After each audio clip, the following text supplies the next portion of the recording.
LeBron, just say you want to come back to the Miami Heat. LeBron James with high praise for the Heat's offense. Bam has few games with multiple threes, lob threat like that kid Ware, Jaime, who's very fast with the ball, Wiggins, Mitchell, and Powell, very good downhill. It fits their personnel. That's why Spo will literally be one of the greatest coaches ever. Let's get into the video. Kind of switched off of it, and allowed now kind of just more freedom of movement, freedom of get off the ball, if you don't have it, drive, get everything, the wheel, kind of call it the wheel, to get to this wheel action, and yes, and I think, that Bam has had a couple games this year. I know he's injured right now while we're, right now at the point of us taping this. But he's had a few games where he's had multiple three-pointers made, and that is helping him as well. They don't have to have anybody in the paint. And when you have a lob threat like the kid Ware, you got those guys. You got Jaime Jaquez, who's very fast with the ball. Wiggins very good downhill. Davion Mitchell very good downhill. Norman Powell very good downhill. It fits their demographic. It fits their personnel. And that's why Spo literally is one of the greatest coaches, will be one of the greatest coaches ever, because he can continue to have growth mindset and continue to change offensive things to fit his scheme and fit his personnel. And they've been playing good ball to start this first 3 weeks off. Now LeBron addresses Tyler Herro within this Miami Heat offense, especially with no pick and rolls. Now, I know a lot of Miami Heat fans, they've been going crazy. Oh, Tyler Herro's ruining the offense. We're not scoring 150 points. Guys, relax. You guys also forget the other team is not trying to allow us to score 150 points. I don't care about scoring 150, 200 points. I care about this Miami Heat team playing together, the rotations actually being set properly, this Miami Heat team being healthy, and the Miami Heat winning. If it's not about that, I don't care about stats and points. I care about dubs, and I care about team unity. LeBron James on Tyler Herro with no screens in the offense. They're scoring at a high rate. If it's not broke, don't fix it. Tyler's ability to shoot, playoff closeouts, handle the ball, I don't see him not fitting into exactly what they're doing. And what people have to realize, the rotation's also going to be somewhat shorter.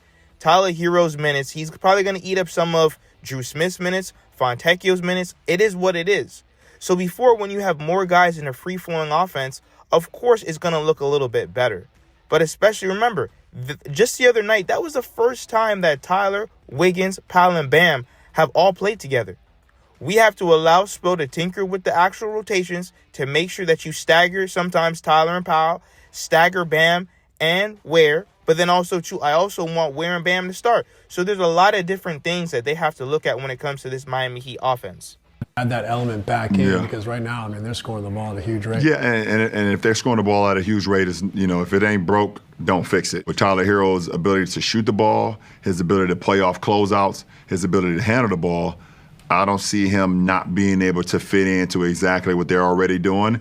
And, Spo is smart enough and the coach staff is smart enough to know if there's ATOs, dead ball situations, and he wants to get to a little rub action with him and Bam and create that 2-on-1 because Bam's very good in the 2-on-1 game, he can always get to that. That's something he knows he has in his back pocket. But let's continue to build this, let's build this system of how we want to play, and then we can have this in the back pocket if we need it.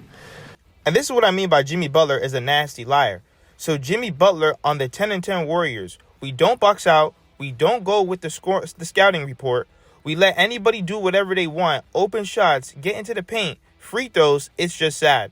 So now that Stephen Curry's out, so the Golden State Warriors anticipate Stephen Curry will miss around a week or a little bit more with a quad contusion suffered Wednesday night. My thing is, Jimmy Butler, this is why they paid you $120 million. This is why they brought you over there. They traded Wiggins to pair you with Stephen Curry. And now that Stephen Curry's out, everybody just wants to cry. Also, too, where's Draymond? I understand that Draymond is not the best offensive guy, but he can't give up 3 points either.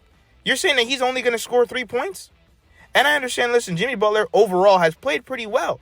But guess what? Now it's time for you to step up even more. That is why you're there. We all know that you call Stephen Curry the Batman, and that's fine, and you're Robin. So Robin got to put in some work too. What would change the most? I think we're going to have to be damn near perfect. We ain't going to have the ultimate bailout. on our team, but even when he is on the floor, we're going to have to do our job because we make the game real difficult. As great as a basketball player as he has a really hard job every single day. If he's got to be like the Batman of all Batmans and save us every night, like that ain't what he's here to do. When you say you're making the game hard on yourselves right now? Yeah. I guess what do you mean by that? We don't box out. We don't go with this scout report. We let anybody do whatever they want. Open shots, get into the paint, free throws. It's just sad.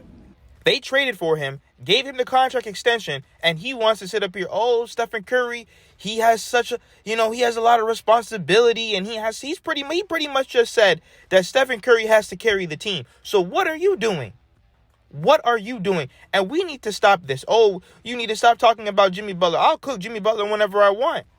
And then you have people saying, oh, but look at what Jimmy Butler did for us. You guys are right. There is no NBA superstar that could have done what Jimmy Butler did with this ragtag crew of undrafted guys with Caleb Martin, Max Strus, and Gabe Vincent. You had Kyle Lowry out. You had Bam out sometimes. Jimmy Butler was out himself. Tyler Herro had all these freak injuries. Victor Oladipo, season-ending injury. We were going through hell, and we still made it to 2 NBA Finals and 3 Eastern Conference Finals, and nobody could take that away from Jimmy Butler. However, he has to lead this team when Stephen Curry's out. There's no excuse. Same thing with Draymond. Draymond's always talking all this mess, clotheslining people, kicking people in the nuts, but then he wants to be revered as a Hall of Famer. Okay, so help lead this team until Steph is out. Even if he was to miss 2 weeks, you're telling me that you and Draymond can't hold down the team till Steph get back? Why does everything have to fall on Steph, especially during the regular season?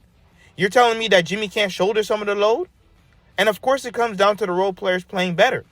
But I'm going to need Jimmy Butler to step up. He's always quick to run his mouth, to demand money, to say he's this, to say he's that. Oh, I'm Robin. Okay, so Robin needs to start putting in some work too.